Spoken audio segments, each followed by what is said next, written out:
Včera ráno mi skoro vyleteli oči z jamiek, keď som sa dočítal, že Slovensko sa stalo členom vojnového spolku Koalície ochotných, teda skupiny krajín, ktoré bezvýhradne podporujú vojnu na Ukrajine. Účasť v takomto spolku by bola v príkrom rozpore s podstatou našej mierovej politiky. My spolupracujeme s Ukrajinou, ale na bilaterálnej báze. My im odmietame dávať dary tzv. Smrtiacej pomoci. Odmietame sa zúčastňovať na vojnových pôžičkách. Robíme len na spoločných a vzájomne výhodných civilných projektoch a ponúkame občanom Ukrajiny humanitárnu pomoc. Včera médiá opäť ukázali, že sú schopné zo zrnka pravdy upiecť trojkilový bochník klamstiev. Tým zrnkom pravdy bolo pozvanie na oslavy francúzskeho štátneho sviatku spojené s vojenskou prehliadkou. Ospravedlnil som sa a požiadal som nášho veľvyslanca o moje zastúpenie. Všetko ostatné, čo prinášali včera médiá, boli obľudné klamstvá. Až som musel zavolať francúzskemu veľvyslancovi a dôrazne ho požiadať, aby veľvyslanectvo Francúzska v Bratislave odmietlo tvrdenia niektorých slovenských médií, že to bola francúzska ambasáda, ktorá Slovensko pričlenila ku koalícii ochotných. Francúzska ambasáda to samozrejme nemôže, ale krátko na to aj vyhlásila, že nikdy nevydala žiadne oficiálne vyhlásenie vo veci členstva Slovenskej republiky v koalícii ochotných. V normálnej krajine by sa médiá ospravedlnili za mediálnu kačicu a všetko by skončilo. Skúste však nájsť toto vyjadrenie francúzskej ambasády v Bratislave v protivládnych a protislovenských médiách. Nič. Za to píšu veselo ďalej, že sme členmi koalície ochotných. Nikto nie je dokonalý, ani ja, ani moja vláda. A určite robíme aj chyby. A sme pripravení za ne znášať kritiku aj zodpovednosť. Ale to, čo médiá predviedli s našim údajným členstvom v koalícii krajín podporujúcich vojnu na Ukrajine, to je ako u debilov. 81% nedôveryhodnosť slovenských médií hovorí sama za seba. Vážení priatelia, v tejto súvislosti spomeniem ešte prieskumy verejnej mienky. Tie sú crème de la crème na týchto hodoch mediálnych klamstiev a špiny. Dôsledne sa držím zásady, že ich nekomentujem, či sú priaznivé alebo zlé.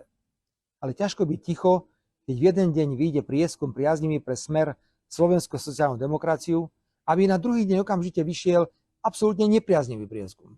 Rozdiely v podpore sú niekedy aj 4%. A to sa netýka len Smeru, ale aj viacerých iných politických strán.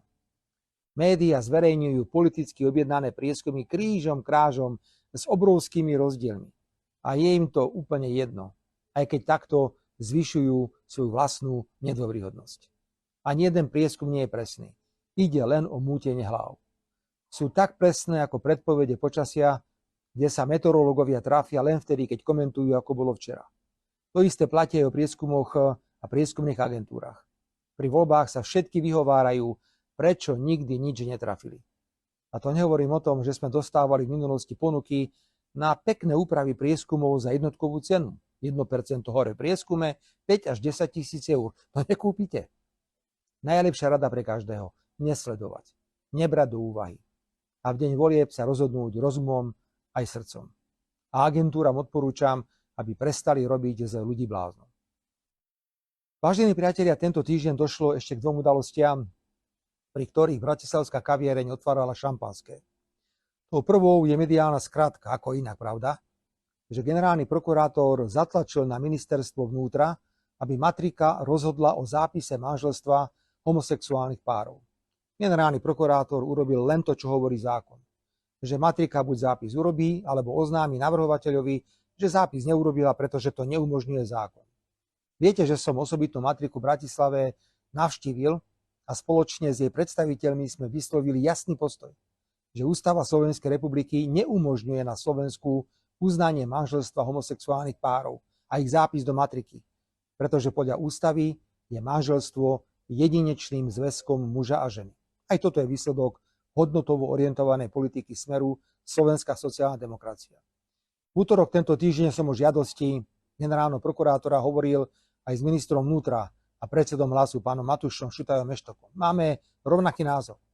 Do slovenskej matriky nie je možné zapísať manželstvo homosexuálov, aj keď bolo uzatvorené v krajine, kde sa tento typ manželstva uzatvoriť dá. V tomto duchu by mali byť v krátkom čase informovaní navrhovatelia takýchto zápisov. Takže, milá bratislavská kaviareň, zatlačte štupeľ naspäť do fľaše. Druhou nemilou udalosťou je politická segregácia, kedy jedna kaviareň v Bratislave odmietla obslúžiť dvoch známych influencérov za to, že majú iné názory, ako sa patrí v Bratislave. Milá bratislavská kaviareň, a to nemyslím tú konkrétnu, kde sa táto udalosť stala, ale mám na mysli tú skupinu absolútne netolerantných individuí. Ako ďaleko chcete zájsť v tej vašej nenávisti a neznášanlivosti? Až kým nedôjde ku konfliktu? Alebo to robíte presne kvôli vyvolaniu konfliktu? Ste ako malé trojročné deti s krabičkami zápaliek na dobre vysušenom stohu slamy.